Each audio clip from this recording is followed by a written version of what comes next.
NCAA college basketball totals for Wednesday, November 16th. We're continuing our total segment here in NCAA college basketball. As always, we have our NBA total segment out there as well. Be sure to check that out. We're going to look at 3 games on the card. Be sure to check SBR for the best odds and see where the lines are moving. Let's go ahead. Let's jump right in.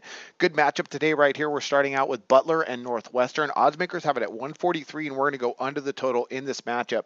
Now, Butler was not very good defensively last year. They were great offensively, and their scoring offense is, one of the highest they've ever had, in the last 20 years, especially well above when Brad Stevens was there. They averaged almost 80 points per game.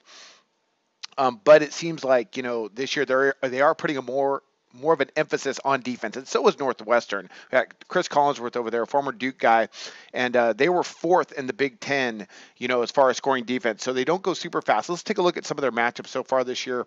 Butler, they opened up with Northern Colorado. They allowed Northern Colorado just 46 attempts, which is good, and they allowed just 52 points. They scored 89. They were able to get some buckets in. They did only get up 60 attempts, but shot really well from the field. Northwestern, gosh, let's see. They beat Mississippi Valley State 94-63. Not really a good gauge right there. Then they went up against Eastern Washington. A game they won handily as well that went for 158 combined total points, but they only allowed Eastern Washington to get up 55 attempts from the field. So that's kind of what we're looking for. Northwestern got up 60. So, when we look at these two teams, they're pretty efficient in their possessions per game, but the way these two teams match up, it just seems there's going to be more of an emphasis on defense this year. Northwestern doesn't have a ton of scorers. Butler, they should be pretty good this year. The way it matches up though at the end, 143, I think it's a little bit too much. So I'm going to go ahead. I'm going to back under the total in what should be a little bit more of a defensive-minded game. All right, next one we got Brown and Rhode Island. I'm going to go over the 153 and a half. That seems like a lot of points. Rhode Island's absolutely loaded this year. Now, Brown, they recently beat Niagara 88-79. They only got up 50 attempts, but they shot lights out, 60% on their 2-pointers. Brown is not picked to do anything in the Ivy League this year, but they got 3 seniors back. They share the ball, a lot of assists, decent shooting team. It's going to be tough it's going to be tough against Rhode Island because Rhode Island was one of the best defensive teams in the Atlantic 10. So this gave me a little bit of a pause on this number, but I just like the way I think the tempo is going to go. Because Brown last year, they pushed a lot of tempo, although they didn't so much against Niagara. I think they're going to be able to do that tonight, and Rhode Island's going to be more than happy to get up and down. You look at them, they beat Marist 107-63. They got up 62 attempts. Marist only got up 55. But, they got some horses this year, like E.C. Matthews. That guy is an absolute stud, and they could win the A-10. This is a really good Rhode Island team. I think they're going to score a ton tonight.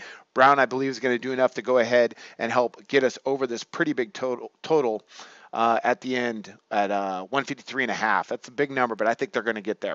And the last one up we got is UMass Lowell versus Indiana. Oddsmakers have it at 172.5. This is going to be an absolute track meet, but I'm going to go under the total. So you got UMass Lowell against Wagner, a team that beat UConn. They beat Wagner, which was kind of surprising.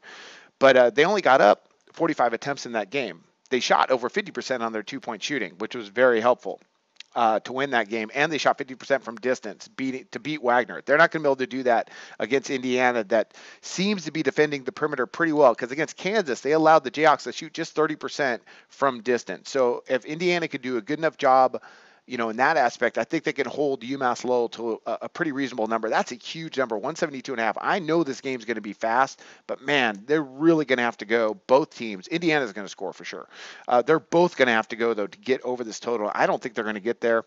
Indiana, first in points in the Big Ten, one of the worst defenses there. So Tom Crean, hopefully, at least the way they were semi-okay against Kansas as far as the percentages go, I like for them to go ahead and stay under this big total. This is all about the number for me on this one. This number is just really, really big, and I think Indiana is going to be able to contain UMass Lowell enough to where, we're going to see one of those 98 to 65 or something like that. One of those type of, or even like 98 to 70. That'd be fine. That still keeps us under the total. So I think it's going to be something like that on this one. All right, those are our 3 NCAA totals plays for the day. Let's recap real quick. We got Butler and Northwestern under the 143.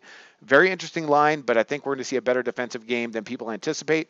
Brown and Rhode Island over the 153.5. I think Brown has enough, I don't want to say depth. They have enough experience to go ahead and put up to help out Rhode Island get over this number. I think Rhode Island is going to be really tough this year in the A10. And then we got a UMass Lowell under the 172.5, and where the number I think is just too big. Those are our 3 plays in NCAA basketball totals, and I wish you luck on your picks today. Go to SBRodds.com. Browse, compare, and shop live odds available at top online sportsbooks.